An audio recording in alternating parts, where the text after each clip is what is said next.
Hello friends, நம்ம கதிர் and ராஜியை யாருக்கெல்லாம் ரொம்ப பிடிக்குமோ அவங்களாம் நம்ம வீடியோ கலெக்ட் பண்ணிக்கோங்க. ஆமாம் ஃப்ரெண்ட்ஸ், அதாவது இன்றைக்கி கதிர் அண்ட் ராஜிக்கு எபிசோட்ஸ் ரொம்ப கம்மியாக தான் காமிச்சிருந்தாங்க. பட் இருந்தாலும் ரொம்பவே க்யூட்டாக இருந்தது அப்படின்னு தாங்க சொல்லி ஆகணும். ஏன்னா ராஜி வந்து எக்ஸாம் எழுதிட்டு இருக்காங்க. அப்போ வெளியில் உட்காந்து கதிர் என்ன பண்ணுறாரு அப்படின்னா, நல்லா கான்சென்ட்ரேட் பண்ணு, உன்னால் நல்லா எழுத முடியும் அப்படின்னு சொல்லிட்டு அவங்கள நல்லாவே சியரப் பண்ணி நல்லா எக்ஸாம் எழுத வைக்கிறாரு. ஸோ இந்த எக்ஸாமில் பார்த்திங்கன்னா நம்ம ராஜி பாஸ் ஆகுறாங்க அப்படின்னா அதற்கு ஒரு முக்கியமான பங்கு யார் அப்படின்னா அது கதிர் மட்டும்தாங்க. ஏன்னா கதிர் மாதிரி ஒரு பேர் வந்து வாழ்க்கையில் அமைஞ்சிட்டாங்க அப்படின்னா எந்த ஒரு பொண்ணுக்கும் எந்த விதமான கஷ்டமும் வராது அப்படின்றதுக்கு ஒரு எடுத்துக்காட்டாக இருக்கிறாரு நம்ம கதிர்.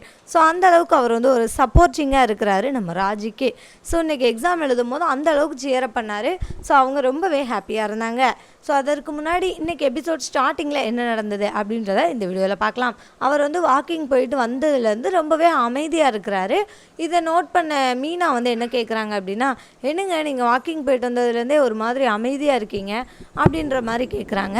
அப்போ சரவணனும் கேட்குறாரு, ஆமாம் இல்லைப்பா, ஒரு மாதிரி அமைதியாக தானே இருக்கான், என்னடா பிரச்சனை சொல்லுடா அப்படின்ற மாதிரி அவரும் கேட்குறாரு. அதற்கு நம்ம பழனிவேல் அப்போ தான் கரெக்டாக உள்ளே வர்றாரு.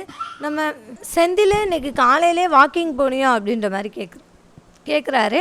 அதற்கு அவர் ஆமாம் அப்படின்ற மாதிரி சொன்னோன்னே, அங்கே என்னடா நடந்தது அப்படின்ற மாதிரி கேட்குறாரு. என்ன நடந்தது, ஒன்றும் நடக்கலையே அப்படின்ற மாதிரி அவர் அமைதியாக இருக்கிறாரு. சின்னண்ணே அங்கே வந்து காய்ச்சி மூச்சுன்னு கத்திட்டு இருக்குடா, என்ன நடந்தது, நீ அவர்கிட்ட என்ன சொன்ன அப்படின்னு சொல்லிட்டு கேட்டதுக்கப்புறம் தான் இவங்களுக்கு வந்து அப்போ ஏதோ ஒன்று நடந்திருக்குது அப்படின்னு சொல்லிட்டு எல்லாருக்குமே புரிய ஆரம்பிக்குது. கோமதி வேலை பார்த்துட்டு இருந்தவங்க அவங்களும் வேகமாக வர்றாங்க.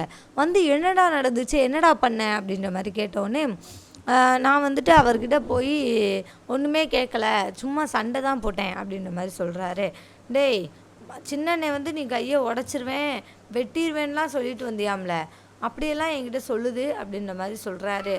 இல்லை நான் ஒன்றும் அப்படியெல்லாம் சொல்லலை, நான் என்ன சொன்னேன் அப்படின்னா, என்னோடய பொண்டாட்டி ஆஃபீஸ்க்கு போய் அவள் வழியில் நீங்கள் குறுக்க வரக்கூடாது, அவளை வந்து வெளியில் பர்சனலாக மிரட்டுறது இந்த மாதிரி வேலைகளை வச்சுக்கக்கூடாது அப்படின்னு தான் சொல்லிட்டு வந்தேன் அப்படின்ற மாதிரி சொன்னோன்னே, அப்போ மீனா கேட்குறாங்க, அப்போ என்னோடய ஆஃபீஸ் பிரச்சனைக்காக வாங்க நீங்கள் போய் சண்டை போட்டு வந்தீங்க அப்படின்ற மாதிரி கேட்டோன்னே, ஆமாம் அதுக்காக தான் சண்டை போட்டு வந்தேன், பின்ன உன்னுடைய சேஃப்டி எனக்கு முக்கியம் தானே, அதற்காக தான் அப்படின்ற மாதிரி சொல்கிறாரு. இதற்கு கோமதி இருந்துட்டு, நீ எதுக்குடா அவசரப்படுற, அவங்கக்கிட்ட நீயா போய் எதுக்குடா வாயை கொடுக்குற அப்படின்ற மாதிரி சொல்கிறாங்க. இல்லை என்ன நடந்ததுன்னு நான் சொல்கிறேன். நான் வந்து போய் பேச போகும்போது அங்கே வந்துட்டு பெருசாக சண்டை வரும்னு தான் நான் எதிர்பார்த்தேன். ஆனால் சண்டை வந்து என்ன பண்ணல, பெருசாக வரல. ஆனால் அதற்கு மாறாக ஒரு விஷயம் வந்து அங்கே நடந்தது. அது வந்து நான் இது வரைக்கும் எதிர்பார்க்காத ஒன்று. என்ன விஷயம் அப்படின்னா, நானும் அந்த சக்திவேல் இருக்கார்ல, அவரும் சண்டை போட்டுக்கிட்டு இருந்தோம். அப்போ சண்டை ரொம்ப பெருசாகும், அடிதடி வரைக்கும் போகும் அப்படின்னு தான் நினச்சிட்டு இருந்தேன். அப்படி நினச்சிட்டு இருக்கும்போது எங்கேருந்து வந்தானே தெரில இந்த குமார். அவன் என்ன பண்ணான் அப்படின்னா, உடனே மன்னிப்பு கேட்க ஆரம்பிச்சிட்டான். எங்கள் அப்பா பண்ணது தப்பு தான், நீங்கள் வந்து அதை பெருசாக எடுத்துக்காதீங்க அப்படின்னு சொல்லிட்டு அவன் பாட்டுக்கு சாரி கேட்க ஆரம்பிச்சிட்டான். இது வரைக்கும் அவன் நடந்துக்காத ஒரு குணமாக இருந்தது அது. அவன் என்கிட்ட மன்னிப்பு கூட கேட்டான் அப்படின்ற மாதிரி சொல்லிட்டு நம்ம செந்தில் சொல்கிறாரு. சொன்னோடனே எல்லாருக்குமே அதிர்ச்சியாக இருக்குது. ஏன்னா இது குமார் இப்படிலாம் பண்ணுற ஆள் இல்லையே அப்படின்னு சொல்லிட்டு, ஒருவேளை திருந்திட்டானோடா அப்படின்னு சொல்லிட்டு சரவணன் கேட்குறாரு. அதற்கு செந்தில் வந்து எனக்கு தெரியல அப்படின்ற மாதிரி சொன்னோன்னே, திருந்தினா நல்லது தானே அப்படின்ற மாதிரி அவங்களுக்குள்ளே பேசிக்கிறாங்க. இப்போ இது எல்லாத்தையுமே அவருடைய பிளான், அதாவது குமாரோடைய பிளான் படி அரசி என்ன பண்ணுறாங்க, இதை நோட் பண்ணிட்டாங்க. இதுதான் குமார் வந்துட்டு எதிர்பார்த்தாரு. அவர் எதிர்பார்த்த விஷயத்தில் முதல் பாகம் வந்து இன்றைக்கி நிறைவேறிடுச்சு அப்படின்னு தான் சொல்லி ஆகணும். ஸோ அரசி என்ன நினைக்கிறாங்க அப்படின்னா, ஒருவேளை உண்மையிலே திருந்திருப்பானோ அப்படின்னு சொல்லிட்டு வேகமாக வெளியில் வர்றாங்க. வந்து குமாரை வந்து பார்க்குறாங்க, வெளியில் இருக்கானா அப்படின்னு சொல்லிட்டு பார்க்குறாங்க. ஏன்னா அவங்களுக்கு வந்து பின்னாலே சுற்றிட்டுருக்கார் இல்லையா, கொஞ்சம் எந்த பொண்ணுக்காக இருந்தாலும் வந்துட்டு அவங்க மேலே ஒரு சின்ன கான்சன்ட்ரேஷன் போகும் அப்படின்றதுக்கு உதாரணமாக இப்போ அரசிக்கும் வந்து அவங்க மேலே ஒரு சின்ன கான்சன்ட்ரேஷன் போகுது. அவங்க என்ன பண்ணுறாங்க அப்படின்னு பார்த்திங்கன்னா, வெளியில் வந்து குமாரை பார்த்துக்கிட்டே நிற்கிறாங்க. குமாரும் கரெக்டாக வெளியில் வர்றாரு. வந்தோடனே நம்ம அரசி வந்து அவங்கள பார்த்து கடைசியாக சிரிக்கிறாங்க. சிரிச்சுட்டு உள்ளே போகிறாங்க. ஸோ குமாரோடைய மனசில், ராஜுடைய மனசில் குமாருக்கு இடம் பிடிக்கிறதுக்கு ஒரு நல்ல வாய்ப்பு இப்போ கிடச்சிருக்கு அப்படின்னு கூட சொல்லலாம். இந்த வாய்ப்பை மட்டும் சரியாக பயன்படுத்திட்டார் அப்படின்னா அவர் வந்து ராஜியோடைய மனசில் கண்டிப்பாக இடம் பிடிச்சிருவார் அப்படின்றதுல மாற்று கருத்தே இல்லைங்க. ஸோ இதற்கப்புறம் என்ன நடக்க போகுது அப்படின்றது ஒரு மிகப்பெரிய கேள்விக்குறியாக தான் இருக்குது. ஸோ ஏன்னா நம்ம சக்திவேல் வந்து அவங்களுக்கு முன்னாடி, அதாவது நம்ம குமார் வந்து இப்படி சொன்னார் அப்படின்றதுக்காக மட்டும்தான் மீனா கிட்ட என்ன பண்ணார், அமைதியாக இருந்தார். பட் அதற்காக எப்போவுமே அமைதியாக இருப்பாரா அப்படின்னு கேட்டிங்கன்னா கண்டிப்பாக கிடையாது. என்ன பண்ண போகிறாரு அப்படின்றது நமக்கு சுத்தமாகவே புரியல. என்ன நடக்க போகுது அப்படின்றத நம்மளால் யோசிக்க கூட முடியாது. ஏன்னா அவர் வந்து அவருடைய பணத்தை காப்பாற்றிக்கிறதுக்காக எந்த எல்லைக்கு வேணாலும் சக்திவேல் போவார் அப்படின்ற உண்மை நமக்கு ரொம்ப நல்லாவே தெரியும். ஸோ என்ன பண்ண போகிறாங்க மீனாவை, ஏதாவது பெருசாக பிரச்சனைகளில் அவங்கள இழுத்து விட போகிறாங்களா, இல்லை ஃபிசிக்கலாகவே அவங்கள அட்டாக் பண்ணலாம் அப்படின்னு சொல்லி எதுவும் முடிவெடுக்க போகிறாங்களா அப்படின்றத நோக்கி தான் கதை வந்து நகர்ந்துக்கிட்டு இருக்குது. ஸோ இப்போது அதற்கப்புறம் என்ன நடக்குது அப்படின்னா, பாண்டியன் இருக்கார் இல்லையா, பாண்டியன் வந்துட்டு நம்ம கோமதி சாமி கும்பிட்டுட்ருக்காங்க. அப்போ வர்றாரு, வந்து பேசுகிறாரு. நீ ஊருக்கு போனானே ஒருத்தன் திமிரு பிடிச்சவன், அவனுக்கு ஃபோன் போட்டு கேட்டியா ஊருக்கு போயிட்டானான்னு, இல்லை அவனாவது ஏதாவது ஃபோன் பண்ணானா அப்படின்ற மாதிரி கேட்டோடனே பண்ணலை அப்படின்ற மாதிரி கோமதி சொல்கிறாங்க.